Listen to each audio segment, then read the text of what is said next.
ကဲစိတ်ထဲမှာမြင်အောင်ကြည့်လိုက်ကြရအောင်အပင်လဲမဟုတ်ဘူးတရိရှာလဲမဟုတ်ဘူးဒါပေမဲ့မြေကြီးအောက်မှာကီလိုမီတာနဲ့ချီပြီးကျေပြန့်တဲ့ကွန်ရရက်ကြီးတစ်ခုနဲ့ဒီရှိနေတဲ့သက်ရှိတစ်မျိုး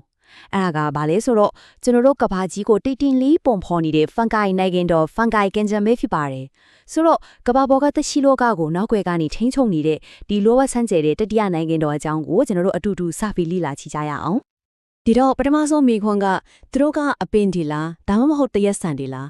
းကြည့်လိုက်ရင်တော့ fungi တွေကကြားတဲ့နေရာမှာရှိနေသလိုပဲเนาะအပင်ဒီလိုပဲကြီးထွားလာတယ်ဒါမဲ့အပင်တော့မဟုတ်ပြန်ဘူးတချို့တိပပညာရှင်တွေကဆိုရင်မျိုးရိုးပြီးစားအရာတရက်ဆန်တွေနဲ့တောင်ပိုနီးဆက်တယ်လို့ပြောကြတယ်ဟုတ်ပြီဒါဆိုသူတို့ကတကယ်တော့ဘာဒီလဲအဖြေကတော့ကျွန်တော်တို့ထင်ထားတာထက်အများကြီးပိုပြီးစိတ်ဝင်စားဖို့ကောင်းပါတယ်သူတို့ကိုတမူထူးခြားစေတဲ့အဓိကချက်ကတော့အစားစားတဲ့ပုံစံပါပဲကဲအပင်တွေကိုကြည့်လိုက်သူတို့ကနေအောင်ကြီးသုံးပြီးကိုယ်အစာကိုချက်တယ် photosynthesis လုပ်တာပေါ့တရက်ဆန်တွေကတော့အစာကိုပါချက်ထဲဝါပြီးမျိုးချတယ် fungi တွေကတော့အဲ့ဒီနှစ်ခုလုံးနဲ့မတူဘူးသူတို့ကဘာလုပ်တယ်လဲဆိုတော့အစာချေရည်လို enzyme တွေကိုသူတို့ရဲ့ခန္ဓာကိုယ်အပြင်ဘက်ကိုထိုးလွှတ်လိုက်တယ်ပြီးတော့မှပျော်ဝင်သွားတဲ့အာဟာရတွေကိုပြန်ဆုပ်ယူတာပြောရရင်ကိုယ်ခန္ဓာကိုယ်အပြင်ဘက်မှာအစာရင်တခုဖန်တီးပြီးအစာချေလိုက်တယ်လို့ပါပဲ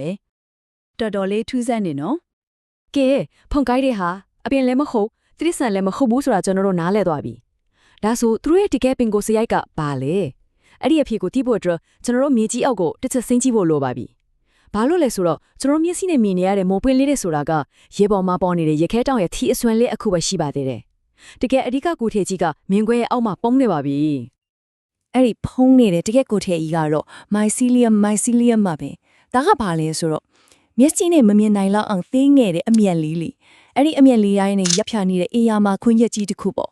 စိတ်ကူးကြည့်ရရင်တတိုးတစ်ခုလုံးရဲ့အောက်ခြေမှာဖြန့်ကျက်ထားတဲ့တဘာဝရဲ့အင်တာနက်ခွင်းရက်ကြီးလို့ပါပဲ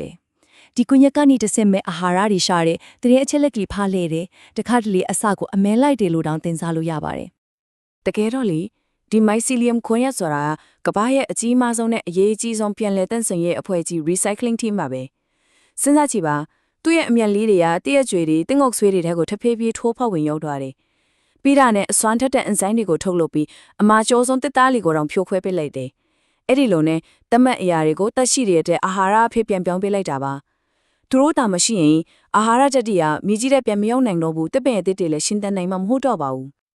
ဒါမဲ့ဒီ mycelium ခွန်ရက်ရဲ့အရေးပါမှုကတစ်တိုးတွေထဲမှာပဲရှိနေတာမဟုတ်ပါဘူးတကယ်တမ်းကျတော့အဲ့ဒီမြေအောင်နိုင်တဲ့တော့ကနေကျွန်တော်တို့လူသားတွေအတွက်ပေးတဲ့လက်ဆောင်တွေကနေ့စဉ်ဘဝထဲမှာအများကြီးရှိပါတယ်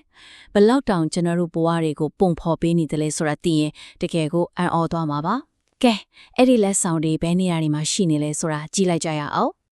အများကြီးပဲတကယ်ကိုအများကြီးပါပဲတဘာဝပုံကျင်ကိုတန်ဆင်ပေးတာနေစပြီးကျွန်တော်တို့ဟင်းချက်စားတဲ့မိုးအမျိုးမျိုးထိဒါတင်ပဲလားဆိုတော့မဟုတ်သေးဘူးဆေးလောကမှာအသက်ပေါင်းများစွာကိုကယ်တင်ခဲ့တဲ့ penicillin တို့ကိုလက်စထရိုကျဆေးစတက်တင်တို့လိုဆေးဝါးတွေကအစစိုက်ပျိုးရေးကိုအထောက်အကူပြုတာတဲ့နောက်ဆုံးနေ့တိုင်းစားနေတဲ့ပေါင်မုံတောက်နေတဲ့ဘီယာတွေထိအဲ့ဒါတွေအကုန်လုံးက fungi တွေရဲ့ကျေးဇူးကြောင့်ပါပဲ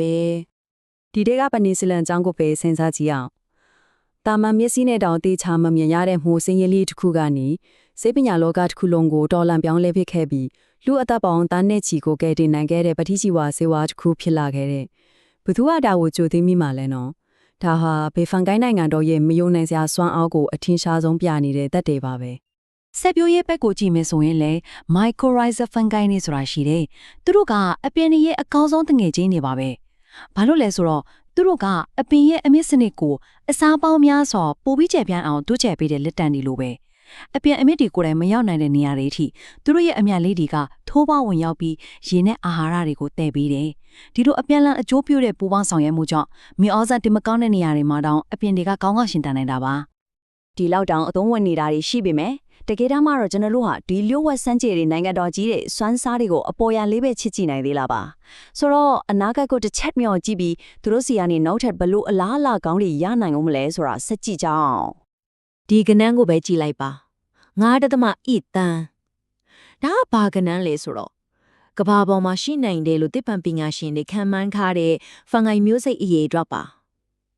အိုးစရာကောင်းတာကကျွန်တော်တို့လက်ရှိလိလတွေ့ရှိထားတာကအဲ့ဒီအရေးအတွက်ရဲ့အတီးသိမ်းငယ်တဲ့အစိပ်ပိုင်းလေးတစ်ခုပဲရှိသေးတယ်ဆိုတာပါပဲဒါဆိုစဉ်းစားကြည့်ပါ မရှာဖွေရသေးတဲ့မျိုးစိတ်တွေထဲမှာဘလို့အံဖွယ်လျော်ဝဲချက်ကြီးဘလို့စေဝါအသစ်တစ်ပုံကွယ်နေနိုင်မလဲ အခုလက်ရှိမှာဆိုရင်တစ်ပတ်မြညာရှင်တွေဟာကျွန်တော်တို့ကဘာကြီးရင်ဆိုင်နေရတဲ့အကြီးမားဆုံးပြဿနာတွေအတွက်အဖြေကိုဖန်ကိုင်းနေစီမှာပဲရှာဖွေနေကြပါတယ်။ဥပမာရာသီဥတုပြောင်းလဲမှုကိုတိုက်ဖြတ်ဖို့ကာဗွန်တွေကိုမြေကြီးထဲမှာဘလို့တိုးလောင်မလဲ။ရေနံလိုဓာတုပစ္စည်းတွေနဲ့ညစ်ညမ်းနေတဲ့မြေတွေကိုဘလို့ပြန်တန့်စင်မလဲ။ပြီးတော့ကဘာစံတဲ့ရိခါဖူလုံးရဲ့အတွက်ပိုကောင်းတဲ့စိုက်ပျိုးရေးနည်းလမ်းတွေဘလို့ဖော်ဆောင်မလဲ။ဒီနေ့ပတ်ဒီအားလုံးမှာဖန်ကိုင်းတွေကအထီးကအဖြေတစ်ခုဖြစ်လာနိုင်တယ်လို့မျှော်လင့်ထားကြပါတယ်။ ပြီးတော့လေဒီဖငိုင်းနိုင်ငံတို့အကြောင်းကျွန်တော်တို့ရဲ့အသိပညာကလည်းတနေရာထဲမှာရပ်နေတာမဟုတ်ပါဘူးအမြဲတမ်းပြောင်းလဲတိုးတက်နေတယ်အထူးသဖြင့်မျိုးရိုးပြီးဆက်ဆံရနည်းပညာတွေတိုးတက်လာတဲ့အခါမှာအရင်ကမကဲဘူးလို့ထင်ထားတဲ့မျိုးစိတ်တွေကြားကဆက်နွယ်မှုအတစ်တွေကိုရှာဖွေတွေ့ရှိလာတယ်ဒါကြောင့်ဖငိုင်းတွေရဲ့မျိုးရိုးစင်းဆက်စရာကိုအမြဲတမ်းအသစ်ပြန်ရေးဆွဲနေရတယ်လို့ပါပဲတကယ်ကိုစိတ်လှုပ်ရှားစရာကောင်းတဲ့သစ်ပင်တွေပဲတစ်ခုပါ ဒါကြောင့်နောက်ဆုံးမှာတော့စဉ်းစားစရာမေးခွန်းတစ်ခုကြံခဲ့ပါတယ်ဒီလောက်အများကြီးရှာဖွေတွေ့ရှိထားတာတွေရှိနေတာတော့မှကျွန်တော်တို့ခြေဖွားအောက်ကဒီမမြင်နိုင်တဲ့နိုင်ငံတော်ကြီးထဲမှာနောက်ထပ်ဘလို့အံ့ဖွယ်တွေဘလို့အဖြေတွေများပုံကွက်နေသေးမလဲဖြစ်နိုင်တာကတော့အနာဂတ်ရဲ့အကြီးမားဆုံးစိန်ခေါ်မှုတွေအတွက်ဖြစ်ရကျွန်တော်တို့မျက်စိရှိမှမဟုတ်ပဲ